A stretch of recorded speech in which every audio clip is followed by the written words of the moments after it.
I would like you to influence in the House of Commons. You know, it's not like just sitting here and talking to people like that. I think you need to, speak, make it as one of your number one guests in the House of Commons and take a vote for it. So, as I said, your party's slogan was "Time for Change." It's a time for change, and what Gurkha deserves. I have honor to be, and I have every faith that you will fight for the Gurkhas in every corner, not for the majority, but equality. Thank you so much.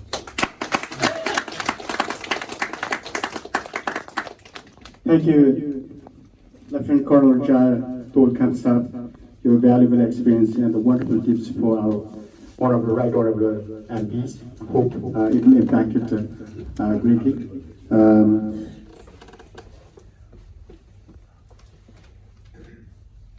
If you look at the graceful people over here, they dedicated so hard during that time. They looks like great, like a mine. They gave their life, young life, wherever country and you king, queen asked it for. I myself went to Kosovo. I took my bare feet, the scattered mine. Some of them is blown out by the minefield. But I'm also serving active operation in Bosnia.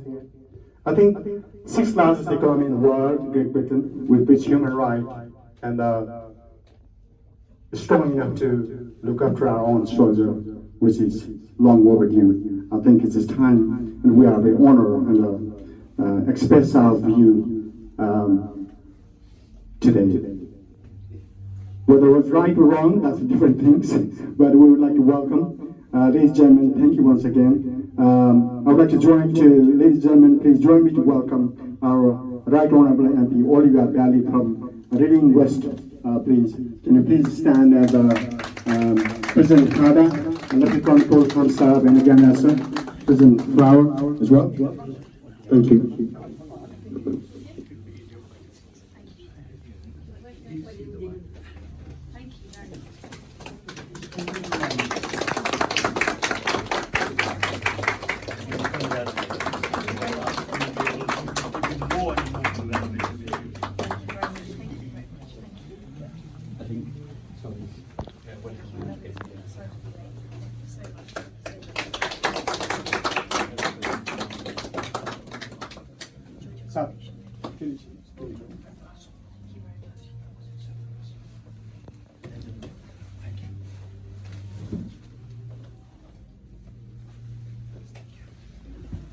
Thank you.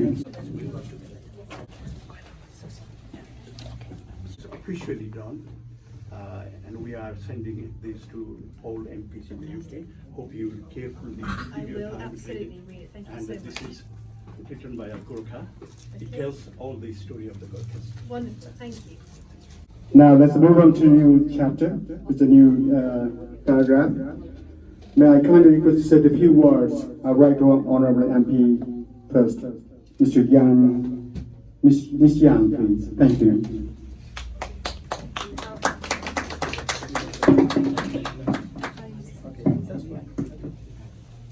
Thank you very much. I'll also speak without the microphone. I'm very honoured to have been elected to serve as the Member of Parliament for Early and Woodley, which, as many of you have said, also covers many of your families' residences. It covers all of East and South Reading, including Whitley, where I know we have many ex-Gurkhas and many Nepalese families as well. Following on from those very moving speeches from Mr. Ryan, from the Lieutenant Colonel, I have to say that I was really touched by the experiences that you shared with us. I'm of course too young to have experienced many of the wars that you described, but it's through your service to the British government and to the British state that has kept all of us safe and integral as a country. And I think but I'm sure that by far the most important thing that we can do is to make sure that our country looks after you in return for your service as well. My family are from China. I was born in China in 1990. I don't have family who are in Hong Kong, as you described in your speech, but of course I understand the conditions of the pre-1997 handover and at the different conditions of treatment that, as you described, were given to different soldiers and officers within the British Army. I think, following the example of Matt, with all the work that Matt, my colleague, has done on pensions in his time in government, I hope to follow in his footsteps with my colleague Olivia as well, so that the three of us as Reading MPs can stand united and serve you as your MPs. Finally, I would also like to say that I think it was Ram who described earlier being involved in politics, and politics is a form of service. And I would personally very much like to see new generations of young Nepalese in Reading and across all of our constituencies in Reading being involved in civic life and being involved in political life, and really hope that you may encourage and urge your younger generations to stand for elected office and to get involved in our political life, because through raising your voices on the national stage can we start to achieve a solution to all of the issues that we've heard about today. And I hope that many of you will visit me in our new constituency offices when we finally open the offices, and also visit us in Parliament as well. It'd be lovely to see all of you there. Thank you, ma'am, for your wonderful speech. Let's move on to, may I kindly request say a few words, Right Honourable MP Oliver Barry, please. Thank you. Thank you very much. I'll speak loudly. Please wave if you can't hear me. But it's a real honour to be here today. Thank you very much for the very generous gifts. And like you, Anne, I've been very moved by the contribution that I've heard, and also just the impressiveness of the service that you've given to our country. And I just want to say a big thank you to all Gurkhas and their families for all of the service that you've given our country. Like you, Anne, I'm a new MP. I'm the Member of Parliament for Reading West and Mid Berkshire, which is Tilehurst and through into the Mid Berkshire villages. And if ever I can be of any help to you or families, please do get in touch with me. Our office is about to open in Thiel, and like you, Anne, you'd be most welcome to come and see me in Parliament as well. I want to say that with Yuan and Matt, as Yuan has said, I hope that the three of us can stand together in honouring your service and in ensuring that fairness is applied. I've been very moved by what I've heard today, and I will read the information that you've given me in great detail and look forward to working with you all in the future. Thank you very much. Thank you, ma'am, for your wonderful speech. Now let's move on to our very experienced and senior MPs, Matt Rhoda. Right Honourable MP Matt Rhoda. May I kindly say a few words, please. Thank you, sir. Thank you. I'll speak. If people can't hear me, please indicate. First of all, I want to thank wholeheartedly everybody here who's come here today, and in particular to say, like my colleagues, how deeply moved I've been hearing both from my very honourable friend Guy Raj Rai, but also from the Lieutenant Colonel as well, and from others about their service. It was extremely moving, and really we are still trying to take on board the enormous debt that we all owe the Gurkhas. I've been, as you know, the MP for Reading East since 2017, and in that time, and indeed beforehand when I was a candidate, I've worked with Guy and Raj and with other Gurkha and Nepalese people to raise issues in Parliament. Now, for all that time, for those 7 years, I've been in opposition, and wonderfully, and I have to say, I want to say a big thank you to all of you and to anybody else who supported us. We now have this wonderful opportunity, having been elected to government. However, Parliament has only sat for a very short period of time since the election because of various holidays, and we have, as everybody knows, had to look at the books, and then we understand that we don't have an easy inheritance from the previous government. However, as my colleagues have said, we're committed to representing you in Parliament, and we're looking forward to raising the very, very important issues that you mentioned here today. And we will get on with that with some urgency. So we do want to raise those issues in Parliament. Thank you so much again for inviting us, and we look forward to talking to people individually. And also, I would also like to say, I have read this before. It is a very, very powerful book and a testimony to the service of the Gurkhas to this country over 220 years, nearly, which is a very impressive record of service, as was mentioned earlier, particularly by the Lieutenant Colonel, but also by yourself. So I look forward to other colleagues in Parliament reading this book and hopefully being moved by that incredible service. Thank you again for inviting us today, and I look forward to talking informally later about any individual issues that anybody has as well. Thank you so much. Thank you, sir. You're beautifully speech. I'm grateful to meet all of you here today. and I would like to take this opportunity to request your support in an important issue regarding the long pending justice on Gorkha pension and welfare matters. That's already Gyanendra has mentioned that. And we understand that an all-party parliamentary group for Nepal is being formed, led by MP Alex Baker, to address these issues. I therefore humbly request your involvement and participation in this APPG, as it is an ultimate hope for Gorkha patrons. Your support will definitely provide much needed voice. Thank you for your time. Thank you. In terms of the role of the APPG, I have been a member of the all-party parliamentary group, which previously was led by Virendra Sharma, who's the former MP for Southall. I need to check if I can be a member of an APPG. I think I can, but both myself and my colleague Olivia are members of the government, so we are limited in some of our activities. So we both are parliamentary private secretaries to members of the cabinet in different departments. I'm the parliamentary private secretary to the Right Honourable Hilary Benn, who's the Northern Ireland secretary, and my colleague works for the Department for Work and Pensions. So we will need to check that, but in any way that I can, I would like to engage with the APPG. It's done some very effective work in the past, and certainly I look forward to seeing what I can do to help. Thank you, sir. Any Loud questions? voice. I hope people downstairs can hear me as well. This is a privilege to meet with you all, three of you, with this beautiful community. Just to let you know first, my grandfather, my great-grandfather, and my father and my husband is still in service now in Aldershot. And the difference I have seen with my grandparents and my husband being in the service, in fact, having the equality, it just gives him the joy, confidence to work as a soldier. There is such a confidence that sometimes that confidence doesn't allow you to think about your forefathers who have been struggling, who've struggled in that way. And today, as I see the community in Reading, I look around the older generation. My heart breaks, how they don't know how to integrate with the community. And I'm sure it has to do with the previous trauma, indifference, inequality, lack of knowledge, language barrier, everything. So for Reading to thrive and to be a safe place, I think it's so important to take this issue very seriously. So just that, that's my comment. But my question, just a question I prepared was, we identify Reading as one of the ethnically multicultural town. We identify that. Would you like to envision Reading becoming more culturally integrated community in the coming days?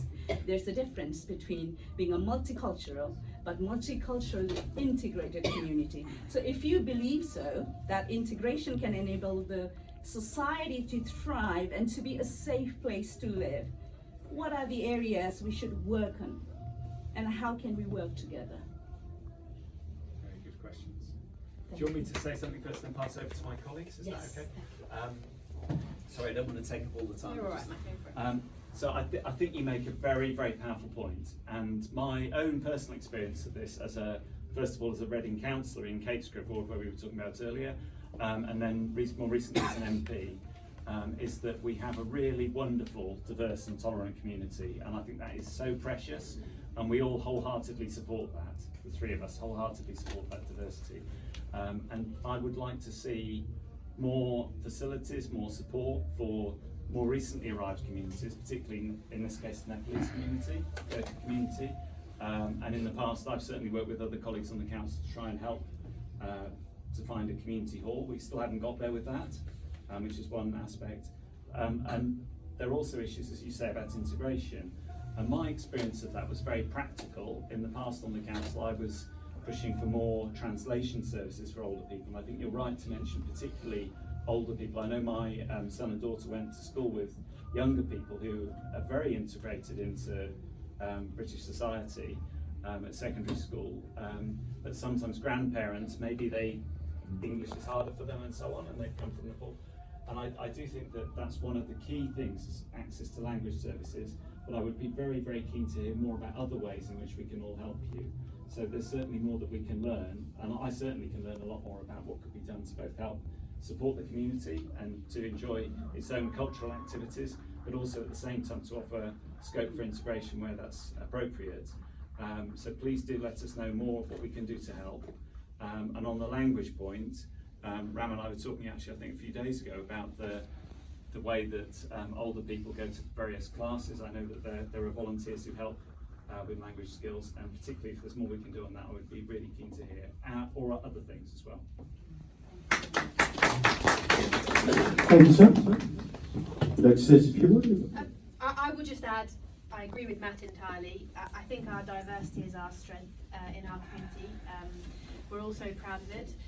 But one of the things that I think the reasons that this Labour government was elected is because so many of the things that have held our society together have become broken and not worked as well as they should. There's not been enough funding for our community services. You know, the NHS is really struggling. You know, there's not enough community policing. There's not enough support for our young people. So I think that what this government is going to do is, you know, give proper long-term budgets for local councils again, which will in turn massively boost our support for our local services and get our public services working properly, a new youth centre for every community. And I think that these things will also really help do that really important work of binding our communities together and ensuring we have that integration that we so need. Thank you. Yes, I think it's a very important question and a very personal one for me. For most of the families who live in my constituency, I'm their first ever ethnic minority member of parliament. That's why I think I'm very passionate about seeing the representation of many communities on the national stage, also on the local stage in our politics. And that's why I think it's so important that we can have future generations of different diasporas being involved in politics. To me, I think also the question of integration is very much a generational one. When my grandparents, for example, have visited us and stayed with us in early from China, they have, you know, from with no understanding of English, had to start from scratch with trying to understand how to get around, how to read a bus timetable, what to say at the checkout when they go to the supermarket. And I think English as a second language provision and support and friendship for older generations is really, really important. And I also know that for the younger generations, particularly those immigrants who've come in the last few years from the pandemic, they've entered a school system which, as my colleague Olivia says, has really been struggling from 14 years of conservative mismanagement and austerity. And for those young people, they face different kinds of challenges in schools, particularly to do with mental health and adjusting to that transition. So I'd really like to see our new government continue its approach of addressing these different generational challenges with the solutions appropriate to each age group. Can I just say quickly? Thank you, ma'am. Thank you very much. Just want to reassure that we want to work together, and at the same time, while everyone is here, I want to encourage our Nepali community. We got to say we want to work together, and we also want to change. We also need to change, and especially young adults. With the young adults, I think they are the hope, and we can make changes. Actually, I closely work with the Baptist Union with 2,000 churches, and we are the first, where I'm a pastor, we're the first integrated bilingual church. So this has been our church, our community passion. How can we help the community? And together with everyone, look forward to how we can help, how we can share our culture together, not just promote our culture and language, but together we want to work. हामी सबैले उहाँलाई के दिनुहुन्छ भन्दा पनि नेपालीहरूले चाहिँ मैले पनि के गर्न सक्छु, मैले पनि के परिवर्तन गरेर यो कम्युनिटीलाई दिन सक्छु भन्नुपर्छ। यही ठाउँलाई हामीले जबसम्म घर ठान्दैनौँ हामी केही पनि गर्न सक्दैनौँ. So we have to feel home here, and that's what we want to encourage everyone to do. Thank you so much. Thank you very much for Wonderful speech and the solutions, and now let's move on. Another question. If I just would like to draw attention. Lieutenant Colonel already put a note those Gurkha served in Hong Kong before 9/7, they're counting. 3, if we solve the 3 years, they count as 1. Like I solved 12 years, they count my service only 4 years. So I total served 5 years in UK, 4 years in, so 5 years here, and 12 years in Hong Kong. Total, my service is 17 years. But they cut down 12 hours into divided 3. 4 years and 5 years in UK, total 9 years. So what is my another 8 years service?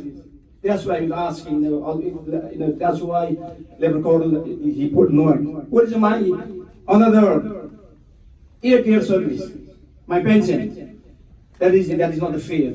I think you all three need to make a note. Thank you. Thank you so much, sir.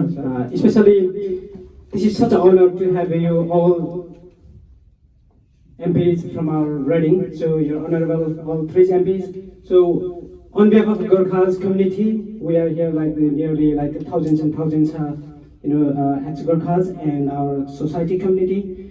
This is such an honorable and privilege to congratulate you for your successful coming up tenure, and then also we would like to take an opportunity about our issues as our previous speaker, they already mentioned you. I just want to tell you my short story, and there are this kind of surprising story would be so many thousands, hundreds and thousands. Basically myself, I joined in British Army 2004, and I was injured in Afghanistan in 2010, and I got medically discharged in 2015. My granddad was serving, and he was injured in Malaysia as well, when in 70 years ago, and I got injured in 2010 in Afghanistan.